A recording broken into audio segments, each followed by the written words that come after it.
show. Office corner, she asked about the books they wrote.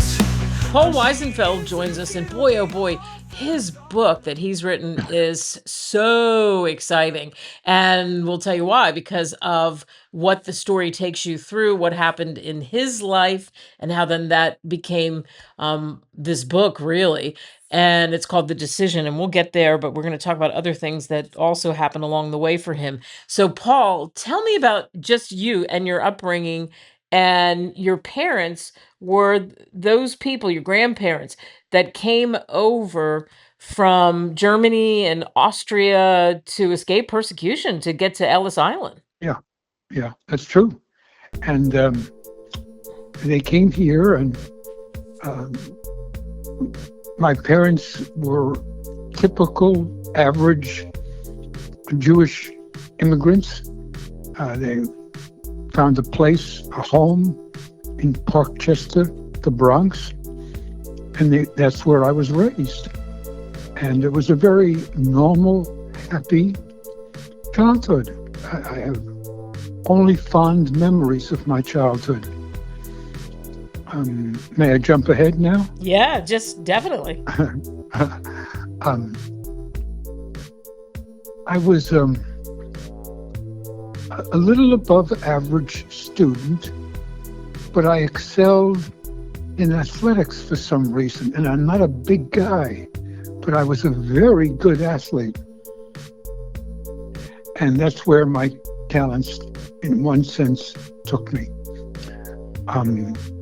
I went on from high school to college, and then I became a lawyer. Maybe I'm not giving you what you want, but please help me out. No. You're right. You gave us the path of where you're going. So tell me about becoming a lawyer and the kind of law you practiced. Somehow I felt it very important for me to be fulfilled, for me to become a lawyer, to help people right wrongs. I was a plaintiff's lawyer. I brought cases, and I was practicing for 48 years before I retired. I'd like to think I was a good lawyer. I had some significant brain injury cases. I even wrote a book about them, but I love the practice. I retired a while ago, but it was a very successful career for me and very fulfilling. And my parents were very proud of me. Boy, who could ask for anything more, of course. And so tell us about the road to writing The Decision. Okay, now, here we go. I was a relatively average teenager in the Bronx, and I had a friend, Alan Gompers, and Billy Johnson, and when we first met, just playing, and then we had a summer job at the New York State Insurance Fund. Billy was the very smart one. I was the good athlete, and Alan was the prankster. He didn't show any particular talent to speak of, but he would do little funny things. In those days, riding the train downtown to work from the Bronx to Manhattan and back was very boring for three teenage boys. Alan discovered that the train had a back door which had a rubber stopper thing, and you could stick your hand out. And he thought, wow, look at this. Well, in those days, if anybody who lives in New York, they'll know, people gathered at the platform and would read a newspaper, waiting for the next train. How novel.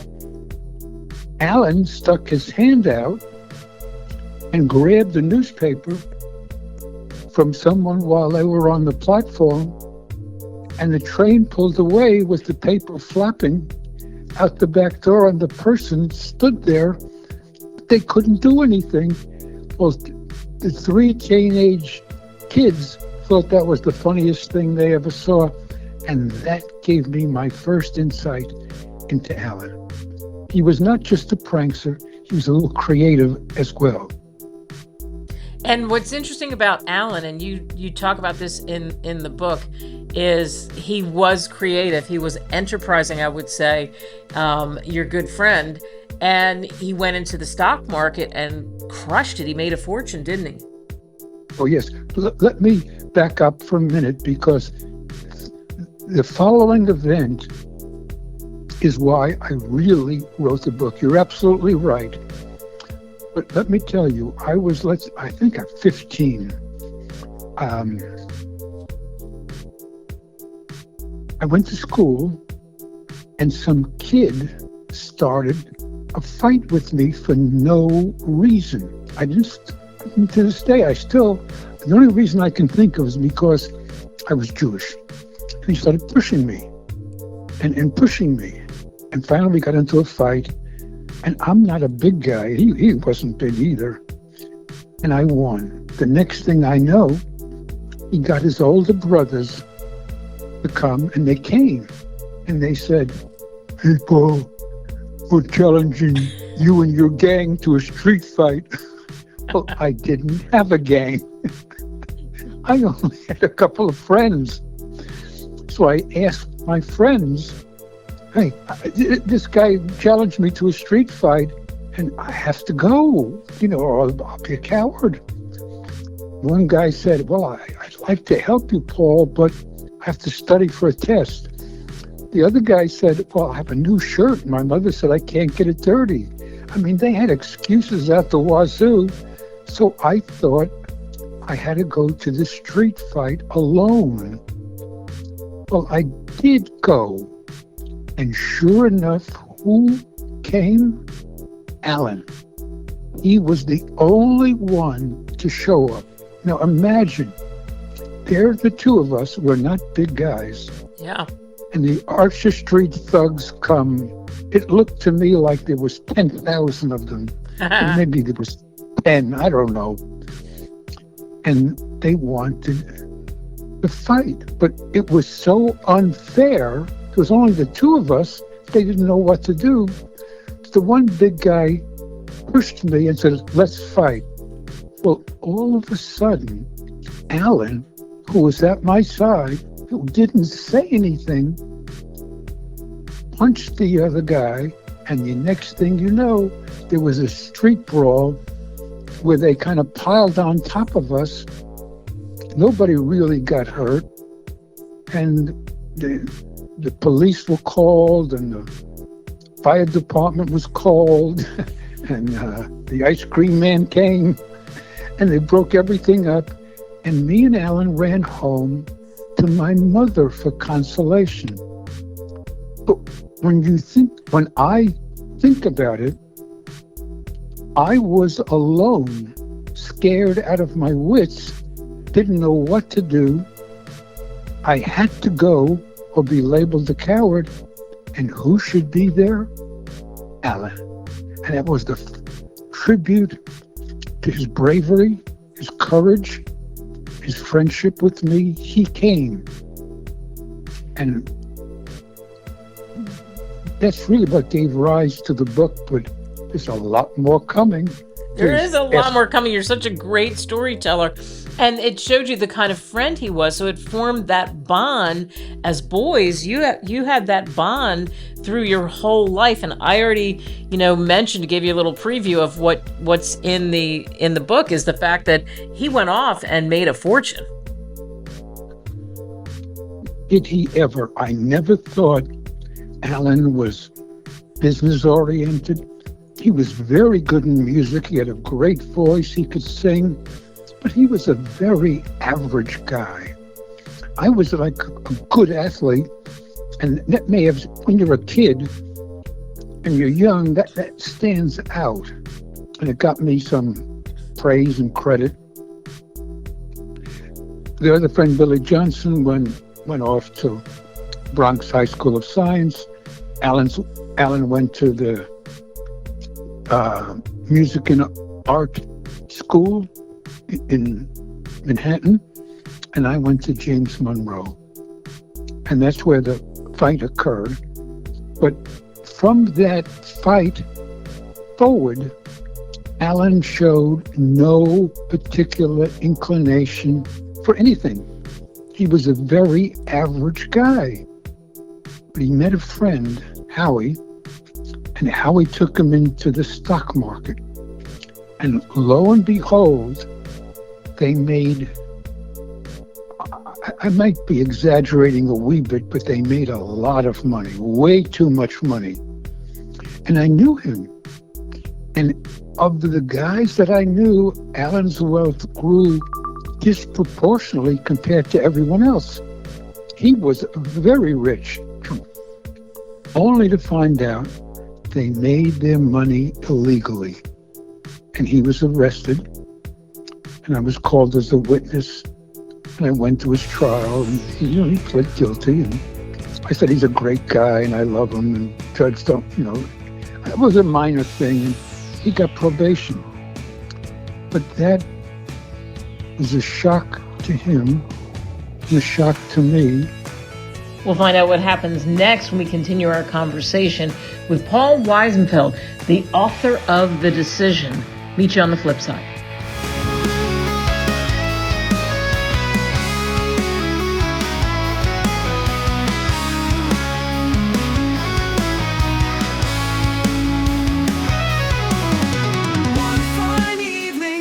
The name of the book is The Decision. We're back with Paul Wiesenfeld here on Author's Corner on America Tonight. Paul, take us through the rest of what happens next in his life. It led to their next caper. Howie and him went into timeshares, and they didn't just make $1 million, they made millions. But again, they did it illegally. Now here it comes. When you're a decent person, a good person, and you're making a lot of money, all you can think about is making the money. But Alan started to feel guilty, shameful. He was down on himself. He didn't like what he had become. He didn't like the fact that he was making money illegally. So, to ease the pain, he started to take drugs. And of course, drugs helped a little bit to ease his pain. But when you start taking drugs to ease the pain, it doesn't end. Or it doesn't end well. And the more drugs he took, the more he had to sell. And when you sell drugs, that's when the law finds you out. And sure enough, they found him out. Now remember, at this point, Alan was happily married, 3 children, living in New York with his wife in a very fancy home. And he comes home and he pulls up, and next thing he knows, the police are all around him. He's thrown against the car, and I think the words the cop used, "We got you, sucker. We know exactly what you're doing. You're under arrest for selling drugs." Now, I knew Alan, and he was a good guy, and I kind of knew he was involved, but this was highly traumatic. And the cops whispered in his ear, "We've got you, sucker. We know that you're selling drugs. We want the name of your supplier." Kate, think about that for a minute. Oh. There he is, probably handcuffed, thrown against the car, and the cop or the detective says, "Give me the name of your supplier." Now, that's just the beginning. Alan had a fortune, a family, good health. All of a sudden, everything was at risk. Everything he had, his money, his marriage, his home. But he had to become a snitch, a turncoat, one who would turn on someone else. Oh boy, that's a price, fearful price. We had a chance to think about. Did you want to interrupt, or No, should I I'm keep listening going? because we're talking about the meat of the book, the decision. Yes, we are. We Yeah. are. Yeah, we are. Okay. And we had a chance to think about what he should do. And remember, he's maybe 40, mega millions, married, kids, good health.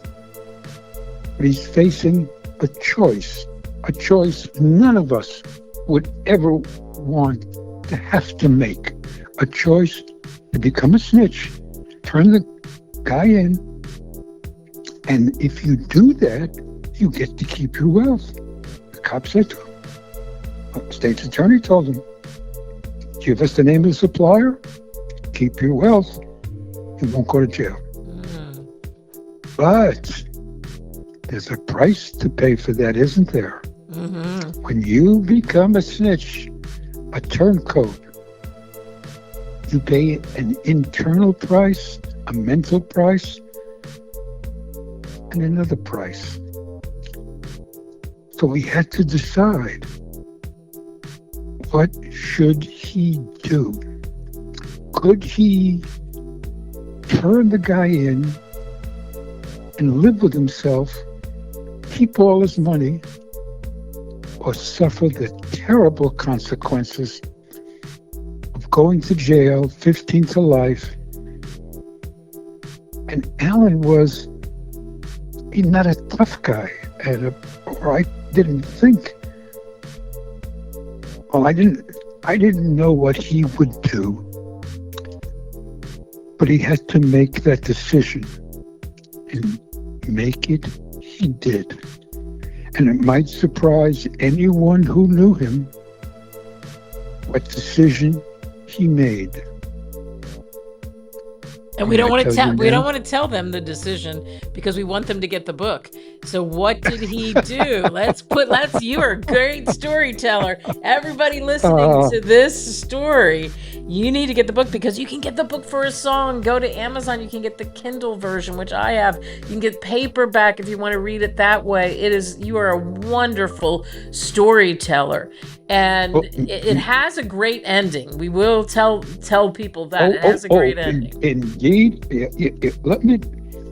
Let me mention something now. I won't tell you what the decision he made was, but he had 3 sayings that helped him make the decision. 1, inquiry. Inquiry means you go within and you search for the truth, no matter what it is, where it is, how it is. You go there. And when he was under arrest and facing situation, he had a companion. Did I mention to you who his companion was? Who's the companion? His companion was fear. And fear is a terrible companion to have. It was always with him. But he inquired deep within himself.